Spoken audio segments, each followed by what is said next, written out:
You saw the roster. No Kelsey Mitchell.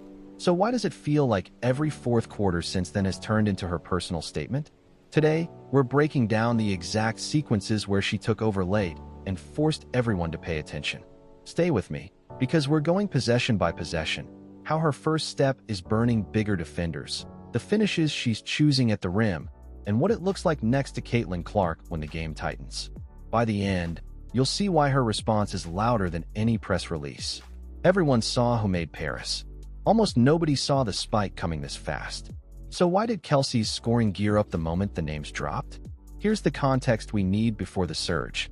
Before the snub, she sat in that steady starter lane. Low 30s in minutes, a featured but shared usage next to Clark, efficient enough to keep defenses honest, and a fourth quarter line that leaned more selective than forceful. She'd close some nights with timely threes and straight line drives, but the volume late wasn't heavy. The role looked like closer in theory, not in nightly reality. That baseline matters, because what came next wasn't a small tweak, it was a shift in how and when she called her own number. Critics answered the omission with the usual checklist. The guards named to the roster brought length at the point of attack, reliable two-way minutes, and a pass-first comfort in late-game sets. If you're building an Olympic backcourt, you value switchable defense and table setting. Did the committee pick a safer blend? Maybe, but the question on the floor was simpler. Can you keep Kelsey out of the paint when she turns the corner? Track the first 3 games after the announcement, and the intent hits you fast. The shot attempts jump. The free throw count rises. The rim attempts climb, especially in the last 10 minutes. She's hunting gaps early in the clock, and when the defense loads, she's not drifting to the arc. She's snapping downhill. Even the misses serve a purpose. They set up second-chance scrambles where she sprints into early offense on the next trip. The Fever helped that gear with specific actions. They ran Iverson cuts to get her catching on the move, a head start before the big shows. They used ghost screens with Clark to trigger switches or late calls, so the on-ball defender hesitates, and Kelsey is already gone. They cleared a side, empty corner drives, so the low man has to come 18 feet and make a choice.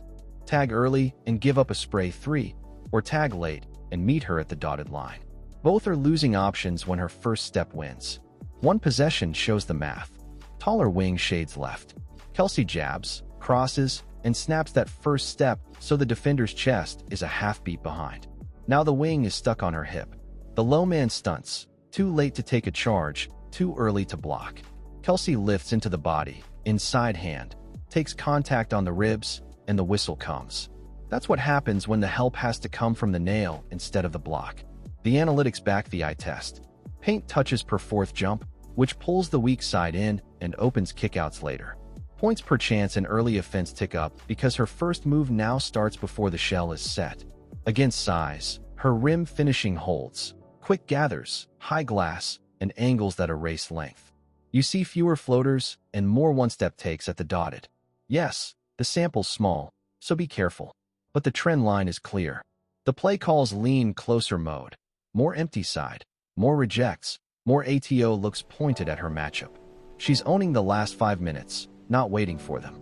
So here's the mini payoff. Her scoring average jumps in the games right after the snub, and the fourth quarter line rises with it.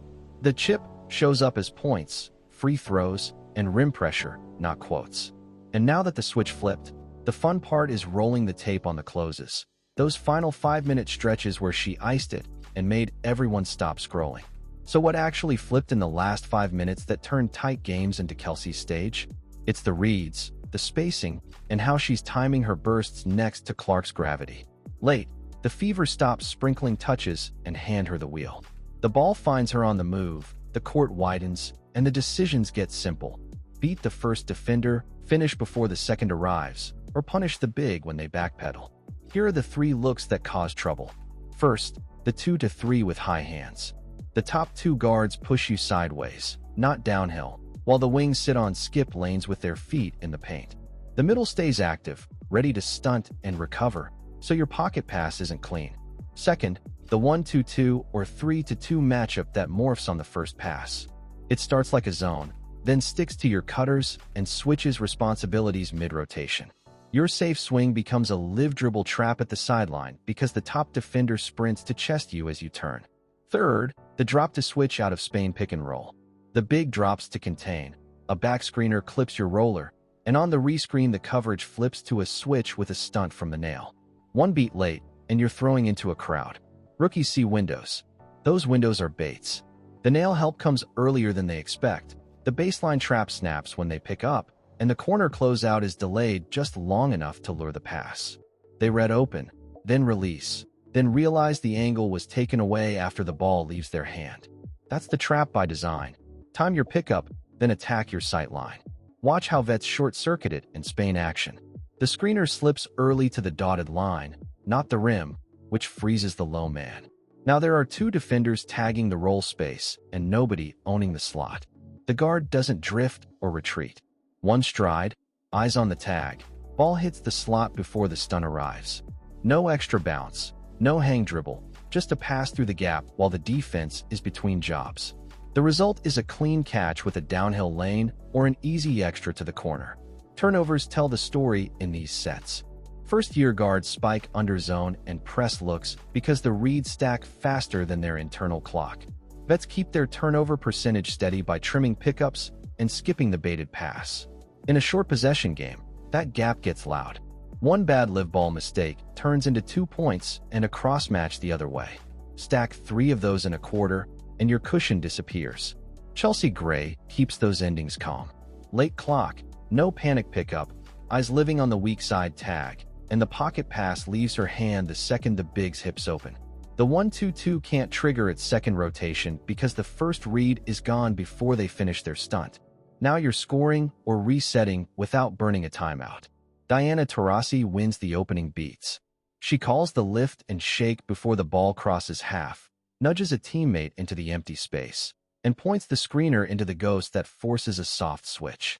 When the trap comes, the slot is already lifting into daylight. The pass looks simple because she arranged the furniture first. Clark's range bends his own, no doubt, but pressure tests ball security and pickup discipline.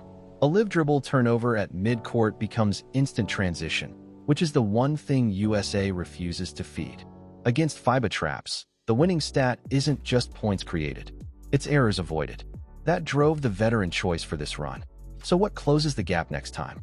There's a clean checklist that turns rookie fireworks into automatic selection, and it starts with how the first 2 dribbles handle contact. Gold medal guard play is risk management. Win possessions, and the roster's talent separates. That's the craft. Protect the ball, see the trap early, and end clocks on your terms. Coaches trust the handler who turns pressure into silence. If you want Clark locked next cycle, track 3 things this season. Her turnover rate under traps, especially live dribble picks. Her skip read timing versus zones. Early eyes, early release. And her late clock decision grades. No panic pickups, clean pocket passes, smart resets. It's not a snub story, it's a checklist. Master the checklist, and the jersey picks itself. Next touch, next read, next window, make those automatic.